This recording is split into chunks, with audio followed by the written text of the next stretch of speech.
Rima Fadlala here, proud daughter of Dearborn, professional love letter, and avid vibe capitalist. And today we are joined by Salwa Hammoud, bint Jihad, lava poster child, and most proud to be Lebanese Dearborn girl. That is the most extra introduction we've had on the show. And so we're excited to have you, Salwa. Thank you. I'm excited to be here. So, the question that we ask our guests for this season is related to our season's theme, which is never sleep on a DG. And so we ask each DG, what does that mean to you? What does it mean to never sleep on a DG? I think it means that, like, Dearborn girls are really capable of doing absolutely anything and everything. So don't sleep on us, because we're going to take over the world. And it starts here. What happens when you sleep on a DG? That's it. Your life is over. You don't have a purpose. I just wanted you to go off, because I felt like you don't have a purpose. Seriously. I love it. So speaking of being a DG, I want to hear about your Dearborn girls story. So walk us through what your relationship to our community has been like. So talk about what it was like when you were growing up and what it's like right now. Okay, so originally growing up, I was always in, like, the private school system. So originally I started off at Maya School. Shout out to, Maya. But, like, that was in Dearborn, but I didn't really, have an identity at that point. When I first realized that I wasn't really a fan of Dearborn was when I started at Mercy my sophomore year. So that's in Farmington Hills. It's a Catholic all-girls school. Your sophomore year of high school? Wait, yes. Rewind. Where did you go your freshman year of high school? My freshman year of high school, I was at Dearborn High. Okay, so don't skip that part. Okay. It's kind of like super Dearborn. Okay, yeah. So how did you feel about your city at that point in time? I feel like it was kind of like a thing to not like Dearborn. So freshman year at Dearborn High, like, everybody, and this is kind of still relevant today, people just were like, oh, I hate the city, I can't wait to leave the city, whatever, but, like, I think I was comfortable at Dearborn because it was all Arab. I think that's important to note, that, like, you walk into a class and, like, no matter what, you're going to have people that look like you, and that's something that changed drastically when I got to Mercy, because it's, like, a Catholic school, Farmington Hills, like, predominantly white people, limited diversity. So, like, being at Dearborn was comfortable, but at the same time it wasn't, like, the thing to be a Dearborn girl. And then so I ended up at Mercy my sophomore year, and so being at the time I used to wear hijab, so I'm gonna put that out there. So I was, like, this girl that represented Islam. How many other hijabi women were at Mercy at the time? I think while I was there, like, 3. Okay. Yeah, and we were, like, a student body of 700 and some. Wow. So, like, yeah, so we were 4 altogether. I was the only one in my grade, though. So throughout all 3 years that I was there, I was the only one in my grade that wore hijab. And so being a transfer student already is hard. So being a Muslim student that's, like, very visibly Muslim, at a Catholic school is even harder, because at first I'm like, nobody's gonna talk to me because, like, everybody knows that I'm Muslim, like, wow. This is a Catholic school, like, but alhamdulillah, it wasn't like that.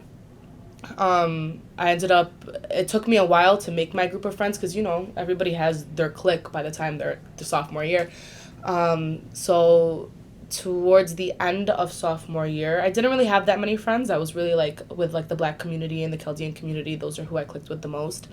And then one day they, like, said on the morning announcements, like, oh, like, we're gonna have, like, elections for, like, student government and stuff. So I was like, okay, why not run for something? Like, nobody knows me, but maybe I'll get to meet people. So I ended up running for junior class treasurer, and I gave a killer speech, and I walked into that room and maybe had, like, 7, 8 friends when I gave that speech. And after that, when I tell you, people were coming up to me like, you were amazing, oh my god, you're in my class. Never people were sleep saying, on a DG. Right? That's what I'm saying, memes. Okay. After that, I won that election, and I ran against, I think, 2 other girls at the time, and one of them had been treasurer for 2 years prior. So, like, for me to walk in as, like, this transfer student, this Muslim hijab wearing female that didn't really know anybody or have any friends at this school, and to win that election, I think it made me feel so empowered, and to feel like, okay, yeah, I'm here, you know what I mean? Notice me, and, like, I can be here. I deserve to be here, whatever. So wow, that made me feel a lot more comfortable at Mercy, and I think I started to identify more with people from Mercy. So I started to feel like, oh, like I'm a Farmington girl and like I'm a private school girl. And So how did you feel about Dearborn at that time? I feel like I really like did not identify as Dearborn. Did you still have Dearborn friends? Like, from my Dearborn only High? Dearborn friends were the ones that were in private schools. Okay. So like Cece, who went to school in, where was it, West Bloomfield or Birmingham, Okay. Cranbrook, and then Fuad was at Catholic Central. He was also at a Catholic school. So like my friends from Dearborn were also doing what I was doing. Do you find that students like that or people like that feel this weird sense of not belonging in Dearborn, even if they live in Dearborn? I know Cece and Fuad both live in Dearborn. Yeah. And you live in Dearborn. You lived in Dearborn during this whole time. Yeah, this whole time. But I've you lived felt in the same like, house. did you guys feel a sort of, you felt like you were way Disconnection. different from the typical kid that grew up in Dearborn Yeah. and went to school? Because everybody talks about it, like, you're only from Dearborn if you go to Fortson, Crestwood, or Dearborn High. And, like, even Etzel Ford, not even a lot of people, like, claim them. But, Yeah. like, it's just, like, so being not, like, from there just made us feel like outcasts. Or at least me specifically. I felt like, okay, I'm not part of, like, this whole Dearborn squad, whatever. So I'm just like, all right, fine, I'm not. Did you want to be outcasted? No. Okay. Because all my cousins were part of, like, the Dearborn public school system, you know, and, like, they would always talk about their friends and, oh, look what happened at Fortson today, and, That's like, so fun. fireworks and, like, in the hallways and all that stuff. Like, I'm like, oh my god, that sounds so fun. Fireworks in the Yeah. We used to have, so at Fortson during my time, it was stink bombs in the hallways all the time.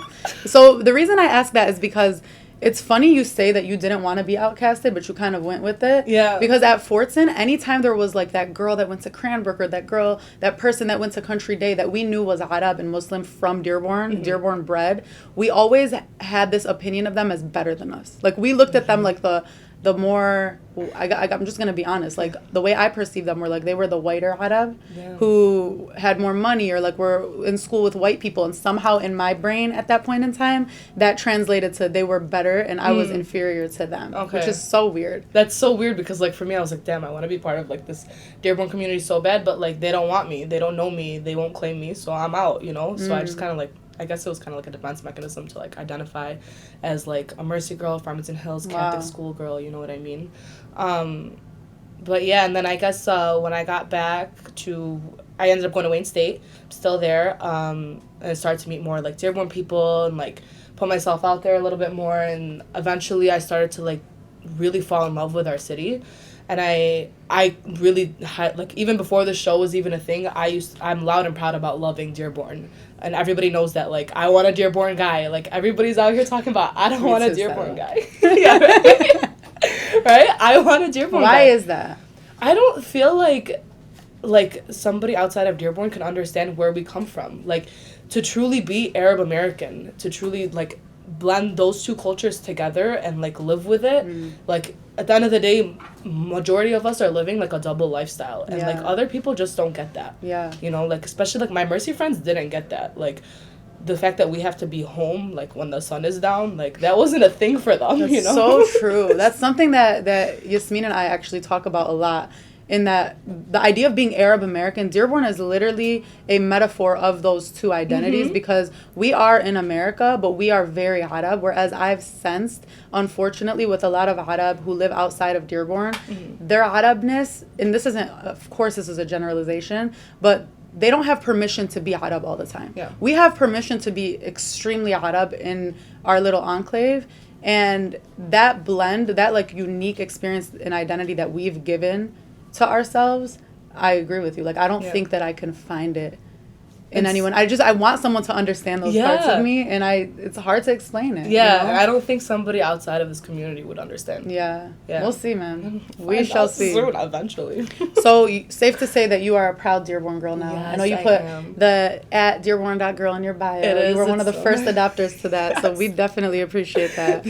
But really, we love seeing people proud of this brand because we should feel like we can take ownership of this brand and that other people aren't getting to define what this thing is for us. Yeah. I think that's why a lot of like even when I talk about feeling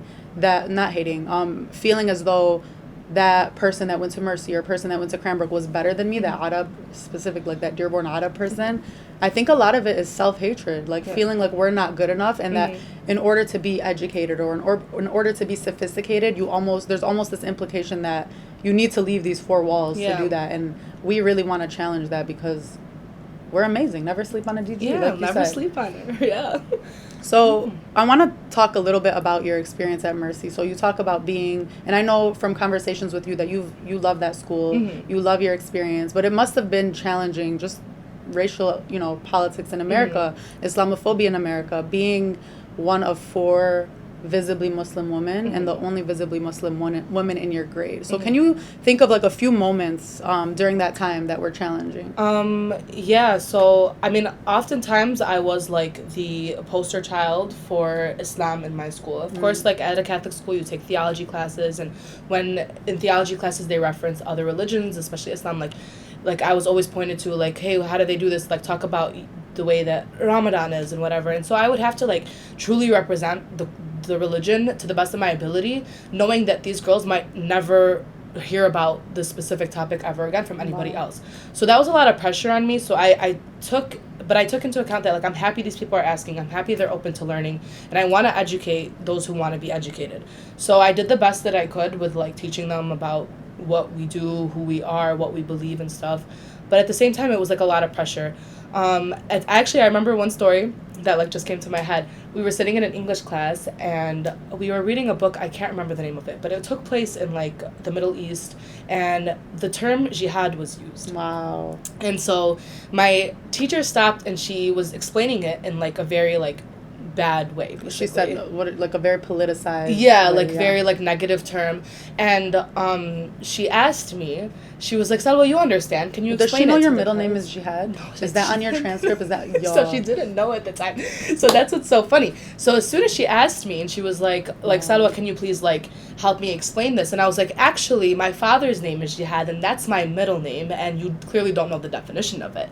And the next day I walked into class and she showed 2 videos on how the term jihad is misunderstood in America. That's amazing. So I was really happy that she did that. Yeah, because I mean, I get it. Like, it's misunderstood in America, but you didn't need to put me on the spot like that. Like, I'll never forget that. Like, she said that to me and everybody in the class was like, whoa, her dad's name is Jihad? Like, what?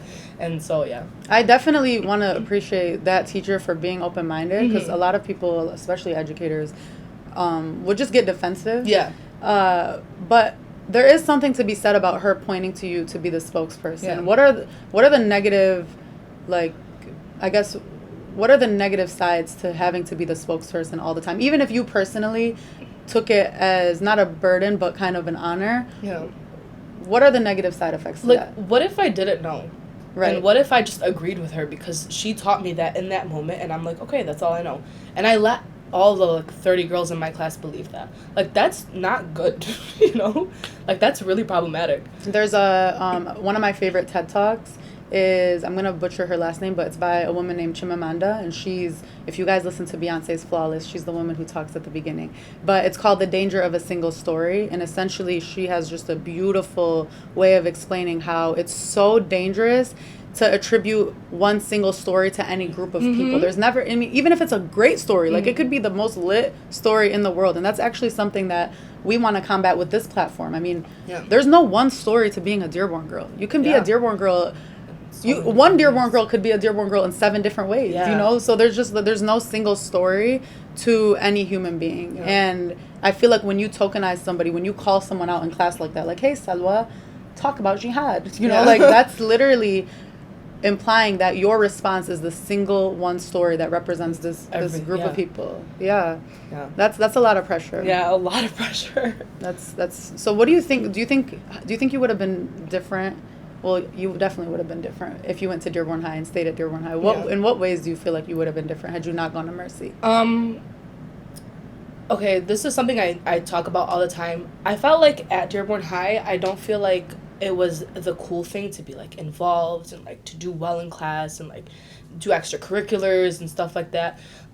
So I feel like I wouldn't have been as outgoing, because at Mercy, everybody wanted to be the best. Everybody wanted to do everything. And so I was part of everything. I was like a link leader, NHS, student government. And I wouldn't have done those things in Dearborn because not once did it cross my mind, because nobody cool was doing it.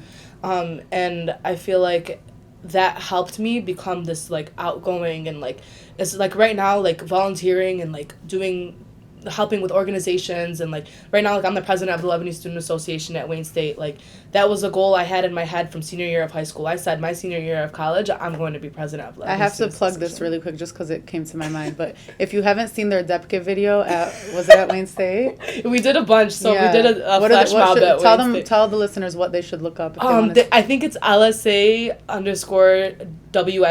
on Okay. Instagram. So It's look us up, follow us. We have funny videos of us doing flash mobs in the student center at Wayne I love State. that. That's That's hilarious. so funny, yeah. So on a more serious note, thinking about our community, and I know now you're really active, you're proud to be who you are. What is one thing, though, that you would change about Dearborn if you could? I would change the way that people treat each other and perceive the city. I think it's like really problematic the way that we talk about each other, and like I noticed this in a lot of Dearborn guys. The first thing they do is like, even if you just say the name of somebody else, like you know, like who cares about that kid? Like, do you even know him? Like, why do you have to be this like big shot? You know, like to like talk down on everybody else, or like even girls when they hear the name of another girl, like, oh, she's probably this, she's probably that. But like, why would you say that? I think that that's a really big problem in our community specifically. Like, I can't speak on others, but I know that that's a problem here. And I know that, like we were talking about this earlier, that it's problematic how we don't hold our men accountable, how we treat them like they're this golden treasure because, you know, like you finally find a Lebanese Shia doctor and suddenly like they're like this limited resource that we all fight over, you know, but why do we give them so much power when we're worth so much more? So why do we fight over these guys when they shouldn't be fighting over us, but like kind of, yeah, because don't sleep on a Dearborn girl. I love it. I mean, I think it's fair to say we both just finished admitting that we love Dearborn men. We put them above everything, right? And it's because there's so much positive that comes out of those identities. And I think when we say things like we don't hold our men accountable, a lot of men get their feelings hurt, and even women like assume that we're bashing our men. And it's like, no, like if I love something the most, I'm going to also see the things that need to change because I love it so much that I want it to be great, right? And I feel like I can speak on your behalf and say that too, you know? I agree. Why do you think it is that we glorify these men to the point where we're just letting them, you know, in a lot of cases, letting them walk all over us? I think one of the factors is that like they're a limited resource, like these Arab Muslim men that are like successful and like get the Arab American identity and stuff like that. But I think another thing is like I think girls like flex with guys. Like I have a boyfriend, I'm this, he buys me this, whatever. So it's really important for girls to like get that guy. But it's like, why can't you just flex on yourself? Like, you know, like. So you feel like the way that we perceive our worth is, in a lot of times, aligned with like whether we have a guy or not. A guy by our side. Yeah, I feel like that's like a big problem in this community. I feel like just even thinking about that, it becomes really clear why we talk about each other the way we do. Yeah. It's almost like you said, it's this limited resource. It's called the scarcity mentality. It's actually like, there's research on it. It's a thing. I know. I was blown because as soon as I read it too, I'm like, this is Dearborn. It's not even just with men. Like, oh, she has this business and I have this business. Well, I'm not going to support her because like we're both doing the same thing. And it's like, if you believe in abundance and if you believe that everyone can get theirs. And honestly, in my opinion, I'm going to just say it. If you believe in God, like, you shouldn't be, I just don't feel like you should be competing with each other that way because you know that what's yours is yours, like period, you know? Literally. And I think that if that mentality were attributed to men, we wouldn't have that level of competition. Yeah. What do you think we can do to change that? I think, like, the girls in Dearborn, so all the Dearborn girls, listen to me clearly, learn to love each other, learn to support each other, learn to stop bashing on each other, calling each other names. Like, who cares if your ex is about to start talking to her? He's your ex. Why do you still care? Like, you guys didn't work out for a reason. Be happy for each other. Stop being, like, I get it. Like, sometimes we get jealous, but, like, just learn to love and see the beauty in everybody, and I feel like that's the best advice that I can give for our community right now. Yeah. I've thought about this a lot because this is something that deeply bothered me, and it's another reason we started this space is we just want to build that sisterhood. And one thing that I realized, even in being fair to myself, is that a lot of us women in Dearborn are in serious pain. Like, serious pain. We're carrying around a lot of baggage and just things that we're trying to heal from. And it's hard to love on someone else sometimes when you're, and it sounds so cliche, but it's true, when you don't love yourself. Yeah. And so I'm going to transition into a question I really wanted to ask you. But before that, I have to give explanation to the poem that started this space. And if you followed our Instagram, you've seen this poem, and it's called Dearborn Girl. And the poem is literally, so I wrote it, and it's, like many of my sisters, I am an open book with missing pages. You see, some stories are simply not mine to tell. Salwa's reciting it with me. Know it. And this poem was a breakthrough for me because it made me realize that I wanted to be so open and talk about my issues because I wanted other people to learn from them. And even if women weren't comfortable talking about things that they dealt with, maybe hearing someone else do it would just at least make them feel like they were being represented. But there's some things to this day, because of this thing that you pointed out of us always like being afraid of our reputation and like talking about each other, I can't talk about because I have to think about my family. I have to think about who's going to judge me. Like, I am concerned about my reputation. And so my question to you is, do you feel like maybe you or like women in this community have to be open books with missing pages? I definitely think that we have to have missing pages. You can either have a completely like no book whatsoever or have an open book with missing pages, because like the poem goes, some stories just aren't yours to tell, and some of them like just will affect way more than you. So you have to keep in mind your reputation and your family and what people are going to think and all this stuff. And like I know, as much as we love to say like who cares what people think, but like you do, and it matters. So there are just some things you have to leave unsaid. And like not too long ago, I sat down with one of my friends, and she brought to my attention, she was like, you know, like you're really open about everything that like you do and what you say and like how you are, and like don't you think that's a little bit of a problem? And I was like, honestly, no, because if I'm doing things, I rather me talk about it than somebody else talk about it. It's my story. Wow. I'm going to be the one to tell it. Nobody's going to take that out of me. So I will talk about the things that I do, the places that I go, the people I talk to, and who I am and what I love, and be very open about it, because I don't want anybody to ever take that away from me again, because they used to, and I won't let them do it How again. did they take it away from you? People used to always try and tell my stories a lot. Wow. And try and tell me like, oh, she did this because of that, and that's why she probably did this and that. But you don't know, so I'll tell it. That's, wow. Man, you don't know, but I'll tell. It's funny because as you're talking, it's not funny, but it's like crazy because this is your individual thing that you just said. Those two lines, you don't know, so I'll tell it, are literally the mission behind this space. Exactly. Like, we created this space because other people from outside of Dearborn were telling our stories for us. And it's like, you don't get it. You don't know. You're not us. So we're going to tell it. Like, actually just stop, you know? And realistically, like, we're not in an ideal world. They're not going to stop, right? And by they, I mean, in your situation, others, like other people, right? Yeah. But in our situation, like the media, you know, non-Arab, non-Dearborn people are not going to stop telling our story. But if we just get to talk louder and take up media space, and in your case, just take pride in that story, there's at least a counter narrative. But my question to you, which I don't have the answer to it all, because this is something I'm struggling with on an individual level, it's what I've learned is like, I've become obsessed with having narrative power. I don't feel comfortable when someone else speaks about me, you know? Why, like, what are we afraid of? Let's say someone else is telling your stories. What is it that you think that you're so scared of? I think I'm really afraid of people believing them. Because what if they say the wrong thing? And, like, rumors in the city spread like wildfire.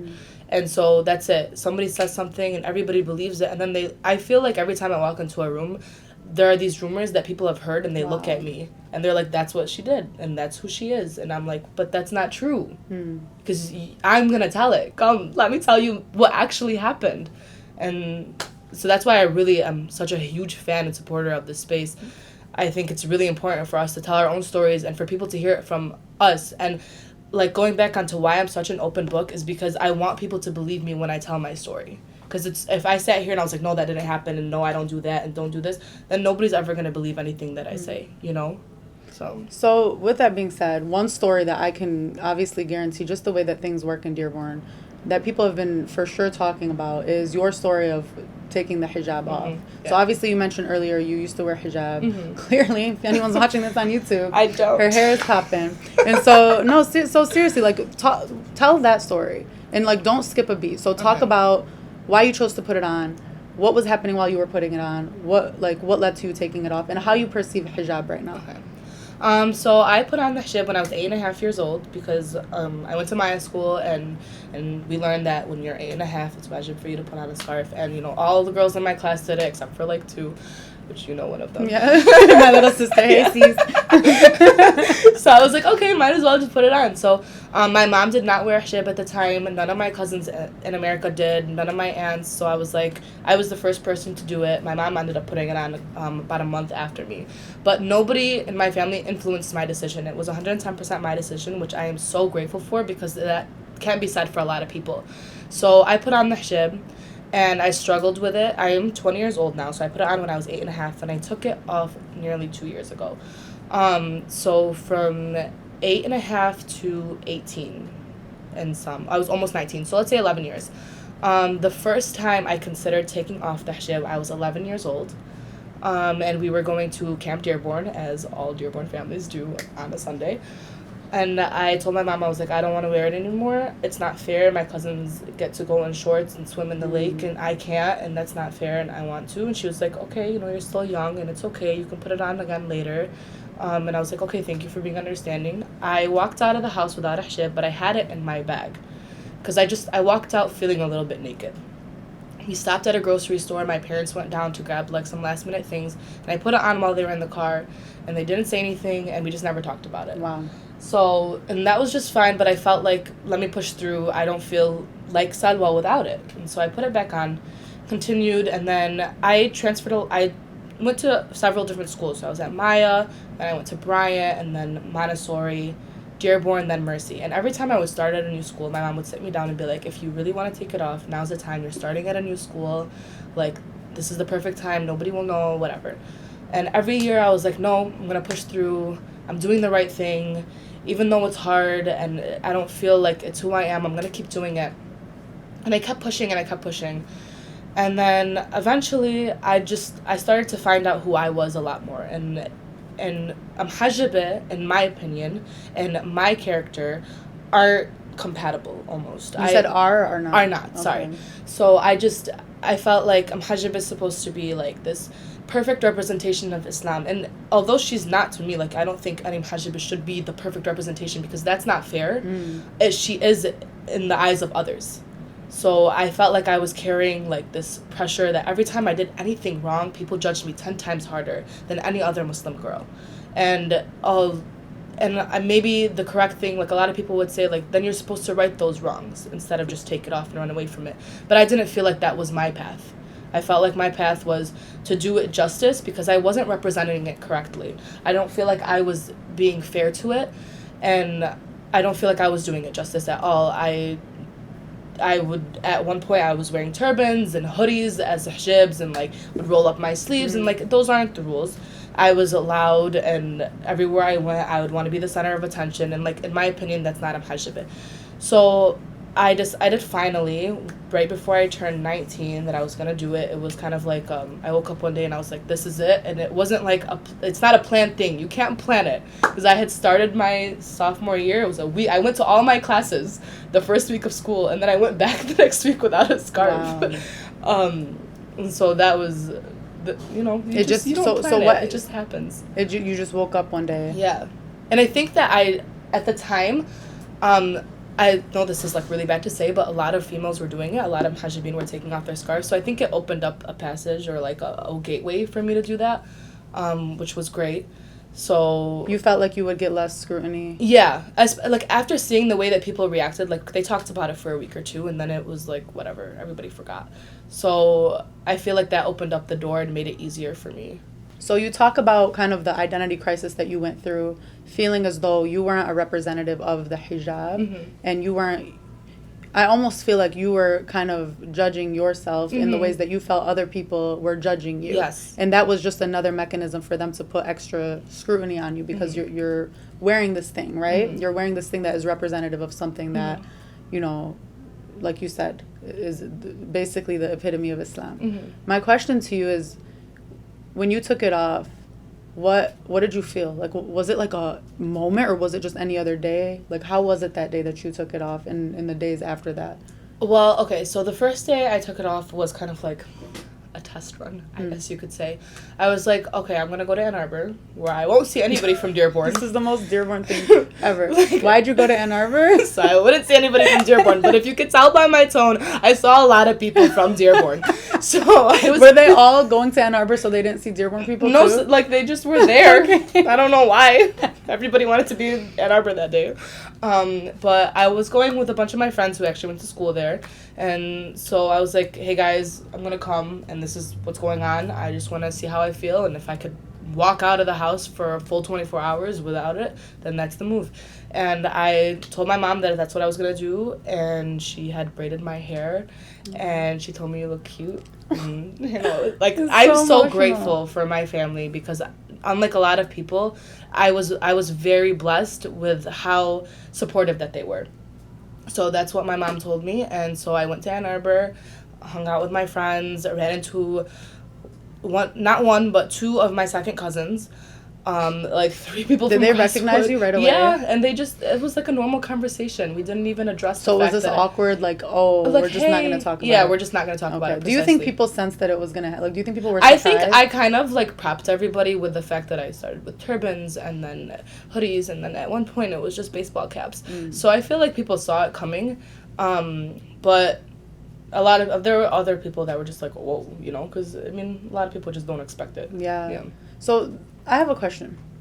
This is, well, I mean, I've had questions, because that's what we're doing here. Yeah. But with spaces like Hijab Talks, that I'm a huge supporter of, and I love that there's a space where women who are, like, there's a space built in, basically calling out the fact that women have issues when they're wearing hijab. Like, there's women who are hijabi also have identity crisis and complicated relationships with that hijab, right? I think growing up, and obviously I don't know from personal experience, but just through conversation, it's always expected that you just have all the answers, and if you don't, you just don't talk about it, right? Yeah. Like, if you have a complicated relationship with your hijab, you're just not going to talk about it, and like you said, you're just going to push through. Yeah. I think it's beautiful that spaces like Hijab Talks are creating open dialogue for women who are, you know, thinking about taking it off maybe. Do you feel like a space like that at that time would have been helpful? Do you think you would have changed your mind? Like, how do you perceive your relationship with hijab would have changed if you were able to talk about it more openly?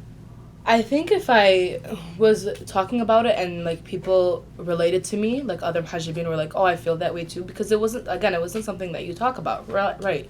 So I feel like if I felt like other people were going through what I was going through and that we all decided collectively that it was okay, maybe I would have kept it on. Just to know that, like, yeah, you don't have to be this perfect Muslim, and that you can, you know, wear different things that you're not supposed to every now and then, but again, you can't. So I don't know. Yeah. Where are you at now with it? Not that you have to have the answers. But. No, I still identify as a muhajjab every now and then. Like, when somebody makes a comment about, like, oh, like, Scarfies don't know how to drive, and I'll be like, why not? So you know? Like, it's been so much a part of your life.